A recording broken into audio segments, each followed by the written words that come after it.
नमस्कार, मैं हूं मनीष मणि और आप देख रहे हैं दबंग इंडिया। अगर आपने हमारे YouTube चैनल दबंग इंडिया को अभी तक सब्सक्राइब नहीं किया तो सब्सक्राइब जरूर करें।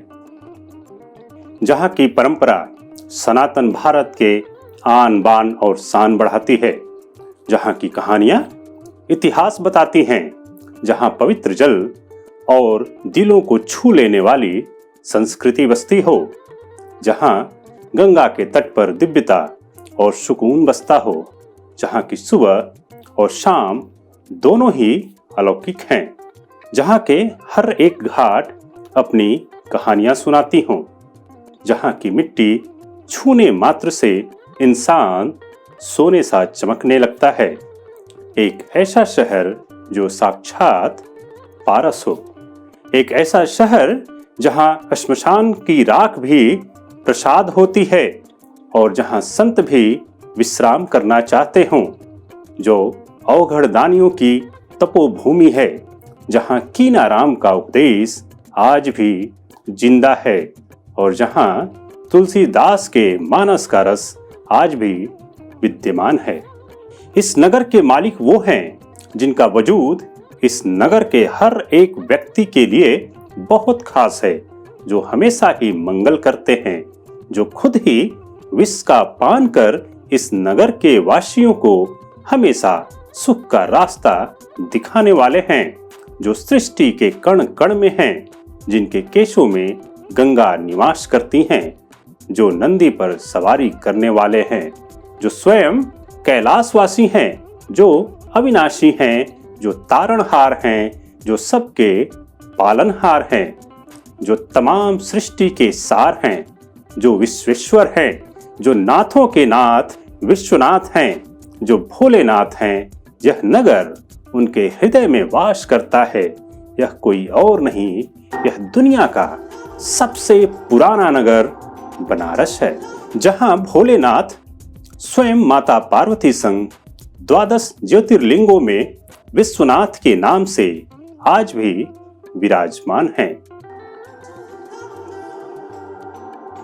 वरुणा और 80 नदियों का गंगा जी में जिस स्थान पर संगम होता है और जहां गंगा जी उत्तर वाहिनी हैं, उसी स्थान पर भारत के उत्तर प्रदेश का एक दिव्य नगर बसा है, जिसका नाम बनारस है, जिसे हम काशी भी कहते हैं, जहां स्वयं जगत के रचयिता ब्रह्मा जी ने दशाश्वमेध यज्ञ किए। बनारस शहर दुनिया का सबसे पुराना जीवित शहर है, जहां सृष्टि का संचार हुआ, जो स्वयं में ही ज्ञान तत्व और अंतःकरण की चेतना से प्रकाशित है। या यूं कहें कि गंगा नदी के किनारे बसा यह बनारस शहर संस्कृति, पौराणिक कथाओं, कला और साहित्य की नगरी है। शास्त्रों में वर्णित है, वाराणसी ननिमस्ते वसुंधरा। वाराणसी धरती का अंग नहीं वरन देव नगरी है। गौमुख से निकलकर मां गंगा का काशी से होकर बहना इस नगरी को और भी महत्वपूर्ण स्थान दिलाता है। यह सत्य है कि मां गंगा का पानी अमृत के समान है, जो काशी में और भी विशेष हो जाती हैं। मत्स्य पुराण में भगवान शिव माता पार्वती से वाराणसी का वर्णन करते हुए कहते हैं, हे प्रिय, सिद्ध गंधर्वों से सेवित वाराणसी में जहां पुण्य नदी त्रिपथा गंगा है, वह क्षेत्र मुझे अति प्रिय है। ऋग्वेद में इस नगर को काशी या काशी नाम से बुलाया गया है। स्कंद पुराण के काशी खंड में नगर की महिमा 15,000 श्लोकों में कही गई है। स्कंद पुराण, रामायण, महाभारत एवं प्राचीनतम वेद ऋग्वेद सहित कई हिंदू ग्रंथों में इस नगर का उल्लेख आता है। पौराणिक कथाओं के अनुसार काशी नगर की स्थापना भगवान शिव ने लगभग 5,000 वर्ष पूर्व की थी, परंतु हिंदू परंपराओं और मान्यताओं के अनुसार काशी को इससे भी अत्यंत प्राचीन माना जाता है। प्रसिद्ध अमेरिकी लेखक मार्क ट्वेन लिखते हैं कि बनारस इतिहास से भी पुरातन है, परंपराओं से भी पुराना है, किंवदंतियों अर्थात लीजेंड से भी प्राचीन है, और जब इन सबों को एकत्र कर दे तो उस संग्रह से भी 2 गुना प्राचीन है। बनारस पार्ट ऑफ लिविंग नहीं बल्कि आर्ट ऑफ लिविंग है। तभी तो आदियोगी भगवान विश्वनाथ की इस काशी को अविमुक्त क्षेत्र, आनंद कानन, महाश्मशान, सुरंधन, ब्रह्मवर्त, सुदर्शन, रम्य एवं काशी नाम से भी संबोधित किया जाता है। धर्म, आस्था और आध्यात्म का जिक्र आते ही काशी का वैभव स्वयं ही अपनी छटा बिखेरने लगता है। सभ्यताएं बदली, संस्कृतियों ने अपने कई चोले बदले, लेकिन बनारस का रस आज भी जस का तस विद्यमान है।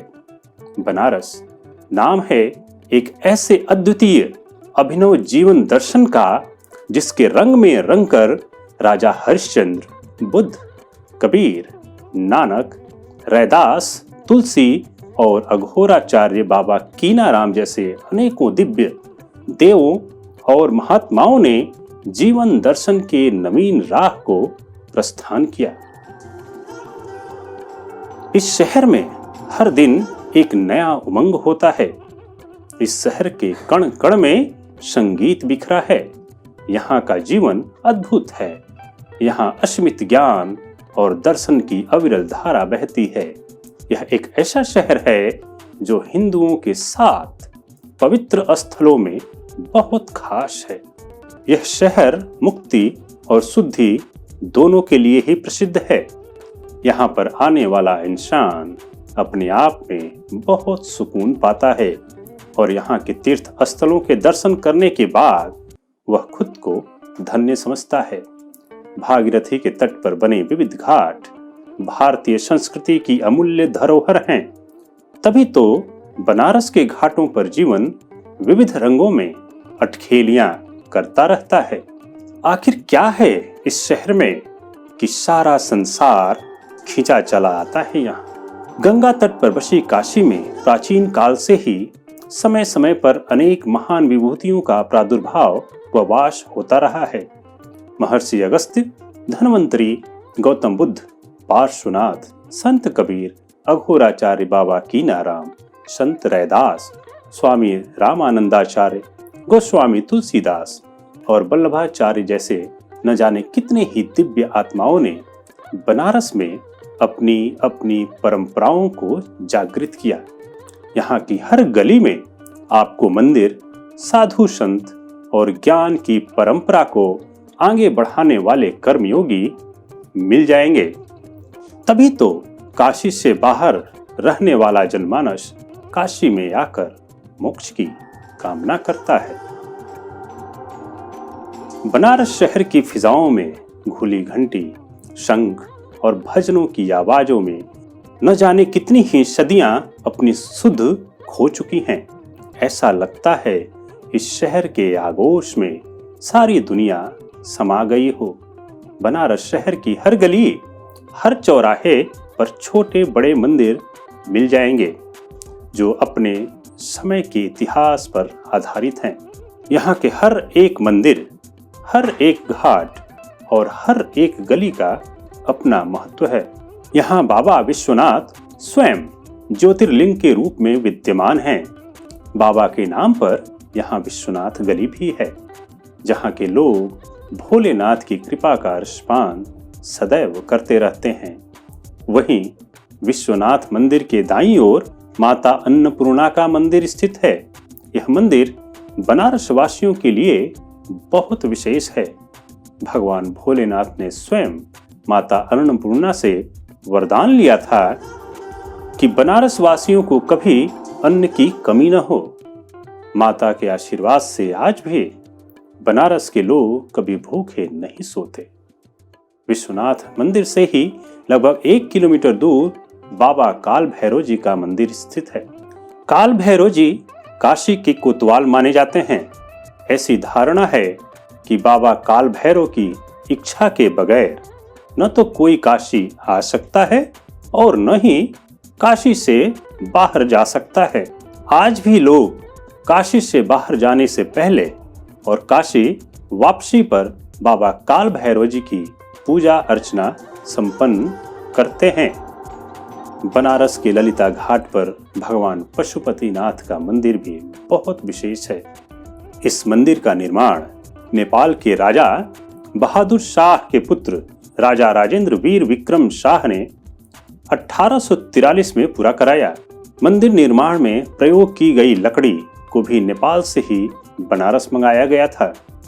यह मंदिर नेपालियों की आस्था का प्रमुख केंद्र है। वहीं बनारस के भव्य गौरी केदारेश्वर मंदिर में शिवलिंगों की अनूठी श्रृंखला देखती है।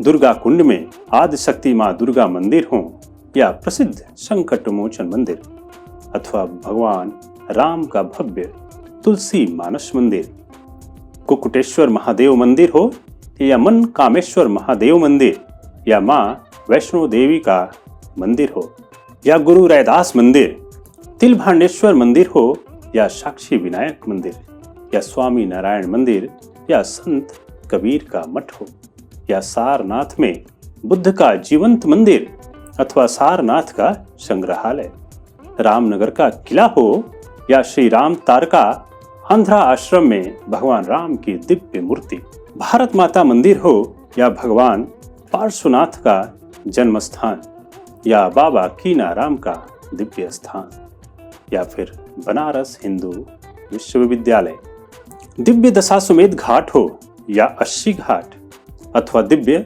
मणिकर्णिका और हरिश्चंद्र घाट, अनेकानेक बनारस के दिव्य स्थल दुनिया भर के लोगों को अपनी ओर आकर्षित करता है। इसके अलावा बनारस में होने वाले उत्सव जैसे महाशिवरात्रि, देव दीपावली, अन्नकूट महोत्सव, नाग नथैया लीला, विश्व प्रसिद्ध भरत मिलाप और रंगों का त्योहार होली हो। बनारस के यह उत्सव बनारस को और भी विशेष बनाते हैं। बनारस न केवल मंदिर और अपने धार्मिक परंपराओं के लिए प्रसिद्ध है बल्कि गलियों और घाटों के लिए भी विश्व प्रसिद्ध है। बनारस के घाटों पर जब सूर्य की किरणें पड़ती हैं तब वहां का दृश्य बड़ा ही मनोरम हो जाता है। बनारस के घाट पर शाम को होने वाली गंगा आरती अपने आप में अद्भुत है। शाम को आरती देखने के लिए घाटों पर उत्सव सा दिखाई देता है।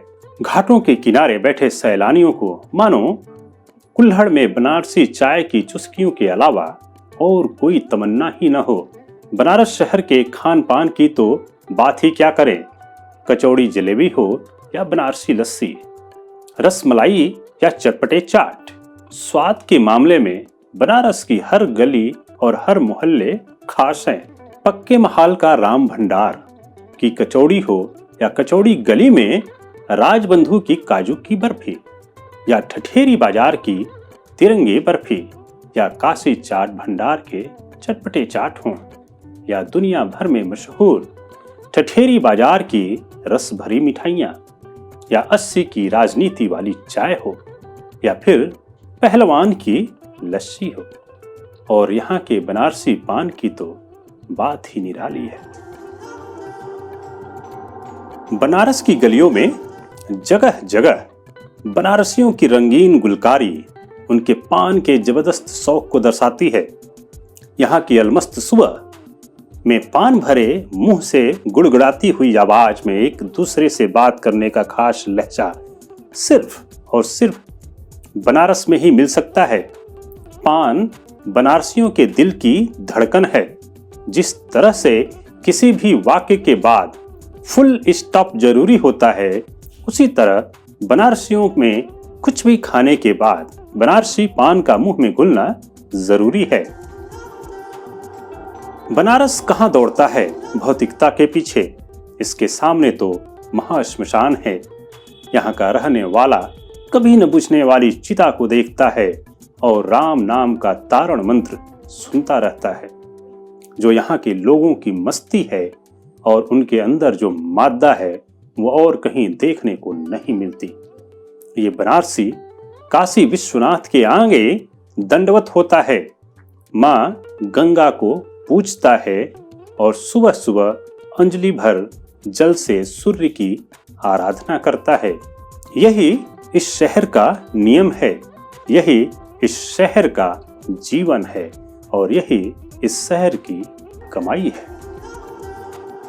बनारस की हर चीज देखते ही बनती है। बनारस के मंदिर हों या बनारस की गलियां या गंगा किनारे बने घाट, बनारस का खान पान हो या बनारस का सिल्क, बनारस की मिट्टी की सुगंध हो या बनारस के रंग में रंगे बनारसी। बनारस में कोई बड़ा नहीं, कोई छोटा नहीं, तभी तो यहाँ के मंदिर हों अथवा कचौड़ी सब्जी की दुकान, सभी एक साथ दिखाई देते हैं। यहाँ पान और चाय की दुकानों पर सुबह सुबह देश की राजनीति तय होती है। भगवाधारी हों अथवा समाजवादी, देश और प्रदेश की राजनीति इन्हीं चाय की दुकानों पर तय होती है।